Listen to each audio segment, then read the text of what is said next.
ನಮಸ್ಕಾರ ಸ್ನೇಹಿತರೆ. ಕರ್ನಾಟಕದಲ್ಲಿ ಉಳಿದ 14 ಕ್ಷೇತ್ರಗಳ ಎಲೆಕ್ಷನ್ಗೆ ಕೆಲವೇ ದಿನ ಬಾಕಿ ಇದೆ. ಇಂಥದ್ರಲ್ಲಿ ಈಗ ಗೌಡರ ಕುಟುಂಬದ ಕುಡಿ ಪ್ರಜ್ವಲ್ ರೇವಣ್ಣ ಅವರು ಅರೆಸ್ಟ್ ಆಗ್ತಾರಾ? ಸ್ನೇಹಿತರೆ, ಇದು ಇಡೀ ರಾಜ್ಯ ರಾಜಕಾರಣದಲ್ಲಿ ಭೂಕಂಪನೆ ಸೃಷ್ಟಿ ಮಾಡ್ಬಿಟ್ಟಿದೆ ಅಂದ್ರೂ ತಪ್ಪಾಗ್ಲಿಕ್ಕಿಲ್ಲ. ಪ್ರಭಾವಿ ರಾಜಕಾರಣ ಕುಟುಂಬಕ್ಕೆ ಸೇರಿದ ಕುಡಿ ಪ್ರಜ್ವಲ್ ರೇವಣ್ಣರು ಲೋಕಸಭಾ ಸದಸ್ಯರಾಗಿದ್ದಾರೆ, ಜನಪ್ರತಿನಿಧಿಗಳಾಗಿದ್ದಾರೆ. ಇಂತಹ ವ್ಯಕ್ತಿಯ ವಿರುದ್ಧ ಗಂಭೀರವಾದ ಲೈಂಗಿಕ ಕಿರುಕುಳ ಹಗರಣದ ಆರೋಪನ ಹೊರಿಸಲಾಗಿದೆ. ಅಷ್ಟೇ ಅಲ್ಲ, ಇದಕ್ಕೆ ಸಬೂತು ಅನ್ನುವಂತೆ ದೃಶ್ಯಾವಳಿಗಳು ಸಹ ಇಂಟರ್ನೆಟ್ ನಲ್ಲಿ ಓಡಾಡ್ತಾ ಇದ್ದಾವೆ. ನಿನ್ನೆ ಸರ್ಕಾರ SIT ರಚನೆ ಮಾಡೋದಕ್ಕೆ ಆದೇಶ ಸಹ ಮಾಡಿತ್ತು ಪ್ರಜ್ವಲ್ ರೇವಣ್ಣರ ವಿರುದ್ಧ.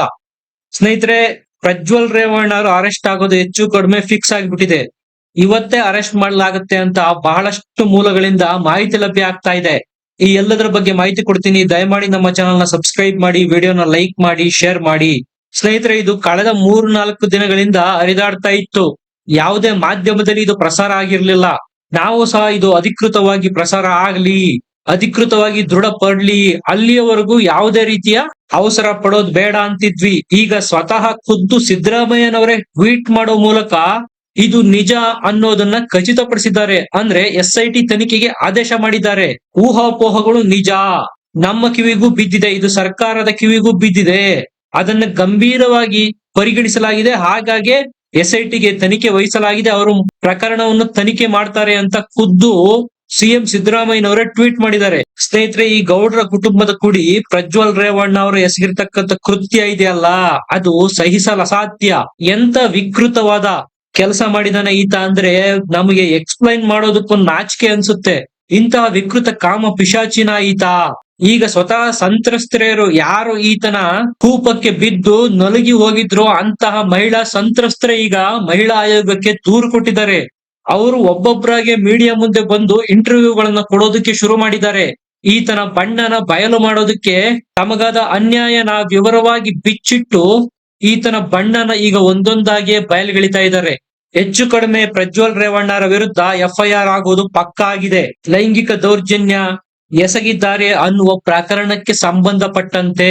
ಸ್ನೇಹಿತರೆ, ಇದು ಇವತ್ತು ನಿನ್ನೆ ನಡೆದಿರ್ತಕ್ಕಂಥ ಘಟನಾವಳಿಗಳ ಘಟನೆ ಅಲ್ಲ, ಹಲವು ದಿನಗಳಿಂದ ನಡೆದಿರ್ತಕ್ಕಂಥದ್ದು. ಒಬ್ರು ಇಬ್ರು ಅಲ್ಲ, ಸಂತ್ರಸ್ತರು ಸಾವಿರಾರು ಜನ ಇದ್ದಾರೆ ಅಂತ ಹೇಳಲಾಗ್ತಾ ಇದೆ. ನೀವೇ ಯೋಚನೆ ಮಾಡಿ, ಇದೊಂದು ಎಂತಹ ಭಯಂಕರ ಜಾಲ ಇರ್ಬೋದು ಅಂತ. ಸಾವಿರಾರು ಹೆಣ್ಮಕ್ಳನ್ನ ಹೆದರ್ಸಿ ಬೆದರಿಸಿ ಲೈಂಗಿಕವಾಗಿ ಉಪಯೋಗಿಸಿಕೊಳ್ಳಲಾಗಿದೆ. ಇವರು ಮಾಡಿರೋದು ಇಷ್ಟೇ ಅಲ್ಲ, ತಾನು ಬಳಸಿಕೊಂಡಂತಹ ಹೆಣ್ಣು ಮಕ್ಕಳ ವಿಡಿಯೋಗಳನ್ನು ತಾನೇ ಚಿತ್ರೀಕರಣ ಮಾಡಿದ್ದಾರೆ. ಆ ಹೆಣ್ಣು ಮಕ್ಕಳ ಜೊತೆಗೆ ವಿಕೃತವಾಗಿ ನಡೆದುಕೊಂಡಿದ್ದಾರೆ. ಅದನ್ನೆಲ್ಲ ಚಿತ್ರೀಕರಣ ಮಾಡಿ ಇಟ್ಕೊಂಡಿದ್ದಾರೆ. ಮೋಸ್ಟ್ಲಿ ಈ ವಿಡಿಯೋಗಳನ್ನ ಚಿತ್ರೀಕರಣ ಮಾಡಿರೋ ಉದ್ದೇಶ ಆ ಹೆಣ್ಮಕ್ಳನ್ನ ಎದುರಿಸಿ ಬೆದರಿಸಿ ಬಾಯಿ ಮುಚ್ಚೋದಕ್ಕೆ ಇರಬಹುದಾ ಅನ್ನುವಂತ ಅನುಮಾನಗಳು ಈಗ ಮೂಡ್ತಾ ಇದೆ. ಈಗ ಆ ಹೆಣ್ಣು ಮಕ್ಕಳ ಬದುಕು ಮೂರಾಬಟ್ಟೆಯಾಗಿದೆ. ಎಷ್ಟೋ ಜನ ಹೆಣ್ಣು ಮಕ್ಕಳ ಸಂಸಾರ ಬೀದಿಗೆ ಬಿದ್ದಿದೆ. ನೀವೇ ಯೋಚನೆ ಮಾಡಿ, ಸಾವಿರಾರು ಜನರನ್ನು ಇದಕ್ಕೆ ಬಳಸಿಕೊಳ್ಳಲಾಗಿದೆ ಅಂದ್ರೆ ಎಲ್ಲೋ ಒಬ್ರೋ ಇಬ್ರು ಮುಂದೆ ಬಂದು ಮಾತಾಡ್ತಾ ಇದ್ದಾರೆ, ಕಂಪ್ಲೇಂಟ್ ಕೊಟ್ಟಿದ್ದಾರೆ. ಉಳಿದಿರೋರೆಲ್ಲ ಎಲ್ಲಿ ಹೋದ್ರು? ಎದುರಿಸಿ ಬೆದರಿಸಿ ಅವರನ್ನೆಲ್ಲ ಸುಮ್ಮನಿರಿಸಲಾಗಿದೆಯಾ ಅನ್ನೋ ಅನುಮಾನಗಳು ಈಗ ಮೂಡ್ತಾ ಇದೆ.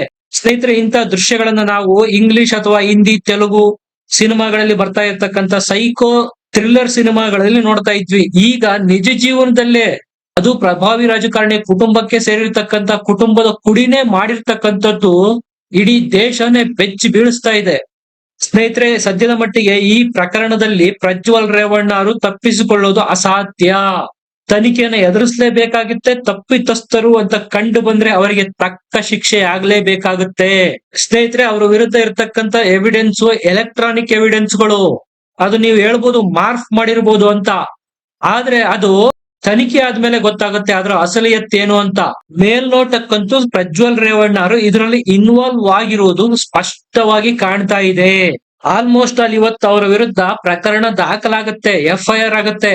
ಆದ್ರೆ ಈ ಕಡೆ ಪ್ರಜ್ವಲ್ ರೇವಣ್ಣ ಅವರು ಎಲೆಕ್ಷನ್ ಮುಗಿದ ತಕ್ಷಣನೇ ಬೆಳಗಿನ ಜಾವ 3 ಗಂಟೆಗೆ ಏರ್ಪೋರ್ಟ್ ಇಂದ ವಿದೇಶಕ್ಕೆ ಹಾರಿದ್ದಾರೆ.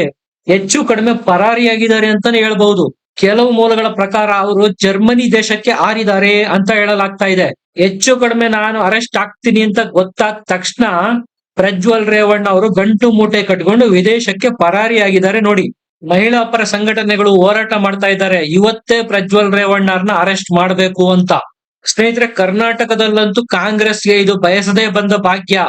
ಮೈತ್ರಿ ಪಕ್ಷಗಳ ವಿರುದ್ಧ ಹರಿಹಾಯೋದಕ್ಕೆ ಒಂದು ಪ್ರಕರಣ ಸಿಕ್ಕಂತಾಗಿದೆ.